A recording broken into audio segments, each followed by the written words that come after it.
بسم الله. السلام عليكم ورحمة الله. ان شاء الله هنخلل الفسيخ اللهم صل على محمد، السردين البلدي. ان شاء الله برضو هخلل لكم الفسيخ باذن الله قريب جدا. ده السردين البلدي طازة طازة جدا جدا، وهوري لكم ان شاء الله الفيديو بتاعه لما اشتريته في منتهى الجمال. انا طبعا شطفته شطفة بسيطة بس كده، وهحطه كده يتنشر شوية بساط جدا ان هو ينزل كل الميات اللي فيه، ننزل كل المية اللي فيه. وهنبدأ نعمل ان شاء الله نخلله مع بعض بكل سهولة وفي منتهى الجمال. انا بس بنزل كده، بصفي المية اللي عليه على ورق مطبخ او مناديل مطبخ، اي حاجة، او فوطة مطبخ نضيفة بتنشفيه كويس جدا جدا. انا حطيته في المصفى، بس المصفى برضو مش كفاية ان هي تمتص كل الميات اللي فيه. ده كيلو من السردين البلدي كده. الكيلو ده عامل 60 جنيه. هوريلكم برضو ان شاء الله في الفيديو بتاع ان شاء الله هنزل لكم فيديو قبل ده هوريكم فيه الاسعار بتاعه الاسماك كلها ان شاء الله. هجيب بقى كده منديل تاني، بسم الله، وهحطه عليه بحيث ان انا انشف كل الميه اللي في السمك، امتص كل الميه اللي في السمك كده.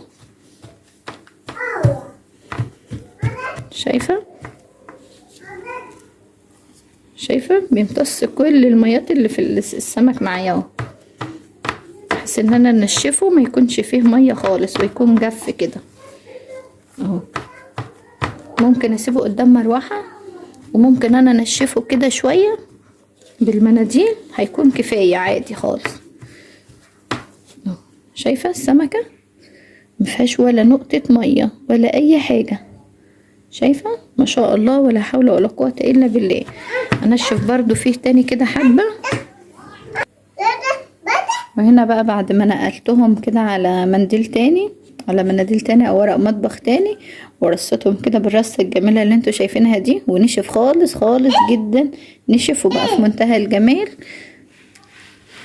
هجيب بقى معايا كده حبة من الملح. طبعا كوكي واقفة عشان مبسوطة جدا ان هي شايفة شكل السمك كده قدامها. هجيب حبة كده من الملح الصخري او الملح الخشن او الملح الجبلي او الملح الرشيدي، هو ليه كذا اسم. فاحنا نجيب الملح اللي هو كريستالات الملح اللي هي شايفة اللي هي الخشنة دي كريستالات الملح، او ملح صخري زي ما قلتلك، او خشن او رشيدي او جبلي، يعني هو ليه كذا اسم.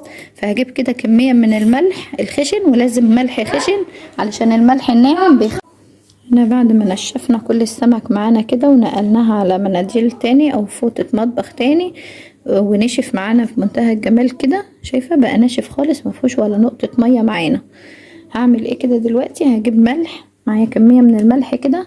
ده ملح خشن او اسمه ملح صخري او ملح جبلي او ملح رشيدي، ليه كذا اسم كده معايا. وشايفة هو عامل زي الكريستالات كده، زي كريستالات الملح. فهو ما نحطش ملح ناعم خالص، الملح الناعم ممكن يخليه مالح جدا معانا، لكن الملح الخشن او الملح الجبلي او الصخري او الرشيدي بيخلي معايا، بياخد كمية الحاجة، بتاخد كفايتها من الملح، وبعد كده الزيادة خلاص مش بنحتاجه او مش بنحتاج التمليح بتاعه. هجيب كده معايا معلقة من الكركم، بسم الله، معلقة صغيرة كده ملانة من الكركم، وعليها معلقة من الشطة، بسم الله. الاتنين دول مواد حافظة مع الملح، تساعد الملح برضو في الحفظ. بقلبهم بقى كلهم كويس جدا جدا. شايفة جزيئات الملح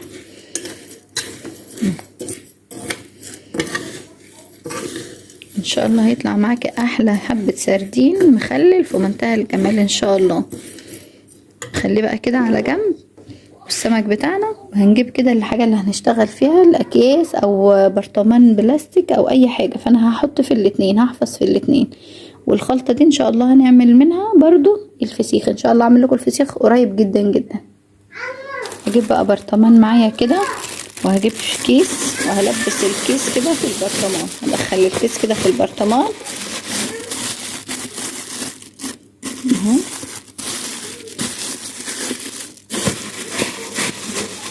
بسم الله. واروح حاطه فيه كده معلقه من الملح ده اهو تحت كده في البرطمان، شايفه الشكل؟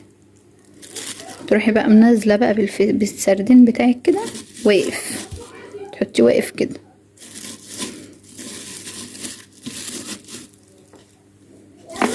عند الراس كده، حطي الراس كده لتحت، ارص كل البرطمان. بين كل حبه وحبه احطهم كده، انزل كده بمعلقه ومعلقتين من الملح عليه. الملح اللي هو احنا حاطين فيه الخلطه بتاعتنا اللي هي شطه وكركم. شايفه اللون؟ في منتهى الجمال، يتاكل ني كده. ده طبعا ما بيعملوش المخللات. مش الشطه بس خلتني كحيت، اسفه على ان انا قطعت لكم الفيديو. احنا هنا ما بيعملش المخللات دي غير المصريين، هما المشهورين بالتخليل الاسماك النيه كده والاسماك المملحه، لان واخدينها من القدماء المصريين طريقه تحنيط الاسماك. احنا بنحنط الاسماك، ممكن بيحنطوا بقى المومياوات بقى والحاجات دي.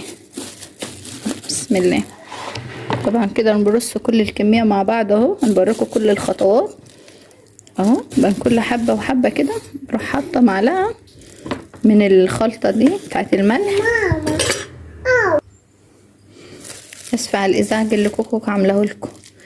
وكده اخر حبه حطيتهم اهو، انزل برضو عليهم بحبه من الملح كده. انا قلت لكم احلى حاجه في الملح الخشن ده ان بيخلي الحاجه تاخد كفايتها بس كده من التمليح، وبعد كده الزيادات ده خلاص بيفضل زي ما هو سليم في الحاجه، مش بنحتاجه. فانا حطيت كده حبه كويسين من الملح كده تمام. وادي الشكل معانا اهو، وهنقفل عليه بقى كويس جدا. شايف الشكل في البرطمان؟ الصوره واضحه جدا قدامكم اهو اهو. ان شاء الله هنسيبه كده في البرطمان كده مع التخليل كده اسبوع، وبعد اسبوع ان شاء الله هنفتح عليه مع بعض وهنشوف نتيجته ان شاء الله، وهنعرف كل حاجة في التفاصيل ان شاء الله باذن الله مع بعض. فانا كده خلصت كده مرحلة التخليل. ان شاء الله اول ما يستوي هنفتح مع بعض، هنفتح مع بعض عليه ان شاء الله. ده شكله اوريلكم ان شاء الله اما نفتح عليه. يقعد قد ايه؟ يقعد اسبوع كامل ان شاء الله. تعالوا بقى نفتح على السردين بعد ما عملناه. انا كل اللي انا عملته من غير ان انا حطيته في كيس زي ده، في كيس كده، ورحت شايلاه على الرخامه عادي جدا، ما شلتوش في مكان دافي ولا اي حاجه خالص. احنا في شتا. شايفين الجمال؟ شايفين الجمال ما شاء الله من قبل ما افتحه؟ شايفه الميه اللي نزلت؟ هو احلى حاجه ليه البرطمان، احلى حاجه هيحفظه وهيكون معاك في منتهى الجمال والروعه. شايفه السمك ما شاء الله كأنه صاحي، كأنه لسه معمول، في منتهى الجمال. السمك ده انا كنت عاملاه يوم الجمعة والنهاردة الخميس، يعني لسه بكرة يبقى اسبوع، يعني بكرة الجمعة يكون اسبوع ليه. ما شاء الله ما شاء الله. انا حاسة ان هو استوى كده. احنا هنفتح عليه دلوقتي وهنشوفه مع بعض. ودي احنا في الشتاء، وطبعا في الشتاء قلنا بيقعد اسبوع كده ولا حاجة. لا ما شاء الله ما شاء الله، على 5 ايام او 6 ايام هتفتحها عليه يكون في منتهى الجمال. يلا بينا هنفتح عليه ان شاء الله كده ونشوف الجمال بتاعه. بسم الله. بسم الله الرحمن الرحيم. هنفتح عليه كده مع بعض ونشوف. ولازم تجربي الاسماك المملحة دي لو بتحبيها، لازم تجربيها ان شاء الله تكون في منتهى الجمال. بسم الله. تعالوا نفتح بقى معاها على بعض كده معاه. بسم الله. نجيب بس شوكة كده للطبق. شايفة الرصة زي ما كنا رصينه اهو. ما شاء الله ما شاء الله، حاجة كده ومنتهى الجمال والروعة. الله على الجمال. بسم الله. ادي السردين البلدي معانا في منتهى الجمال والروعة. حاجة كده بتتكلم عن نفسها ما شاء الله، ولا حول ولا قوة الا بالله. انا هخرجه بايدي كده عشان مش سالكة بالشوكة اهو. شايفة ما شاء الله. انا بوريك جزء بس منه كده، لكن هو كله في منتهى الجمال واستوى معانا اهو. وهنفتح كده بسم الله اهو. شايفه كل الباقي ده كان كيلو من السردين، وانا كنت قايله لك في اول الفيديو كان الكيلو كان ب60 جنيه. ما شاء الله ولا حول ولا قوه الا بالله. السردين تحفه تحفه تحفه. وهنشوفه دلوقتي مع بعض. انا طبعا زي ما انتوا عارفين في الاسماك واي حاجه بحط المفرش ده عشان المه كده بزفرته بحاجه. بسم الله. وهجيب بقى كده طبق نضيف. بسم الله. طبعا انتوا خلاص اتعودتوا على صوت العصافير. بسم الله الرحمن الرحيم. هنفتح كده على السردين مع بعض. ما شاء الله ما شاء الله على الجمال، ما شاء الله على الحمار والعسل، ما شاء الله ولا حول ولا قوه الا بالله. شايفه السردين، شايفه شكله ولونه في منتهى الجمال والروعه. شايفه الجمال، شوف الطعام ما شاء الله. شوف اللحمه حمرا ازاي في منتهى الجمال. شوف دايب ازاي، شايفه في منتهى الجمال والروعه. وده السردين البلدي بتاعنا اللي بنروح نشتريه مش عارفين مصدره ايه، وبيتخزن في صفايح وحاجات. احنا عامليناه في البيت بكل نظافه وكل سهوله وفي منتهى الجمال. هتعملي ايه بقى في السردين؟ عايزه تخليه بتخليه، عايزه بتقعدي تاكليه بالعيش كده، بتقعدي جنب بصل كده وحبه ليمون براحتك خالص. باي طريقه بتقدميها وبتحبيها بتقدمي بيها عادي جدا في منتهى الجمال والروعه. وادي الشكل قدامك اهو، والسمكه بتتحدث عن نفسها اهو ما شاء الله. شايفه؟ نفتح واحده تاني برضو. بسم الله. بس مخليه الشوك في ايدي كده اهو. شايفه الحمار؟ شوف الجمال ما شاء الله. شوف السلسله او الشوكه، شوفي خلع نفسها بكل سهوله اهي. شوف الجمال ما شاء الله. حاجه كده في منتهى الجمال والروعه. السردين طبعا حاجه كده في منتهى الجمال، ليه حبايبه وله عشاقه وله اكلته. شايفه السردين في منتهى الجمال والروعه. هدوقه معاكم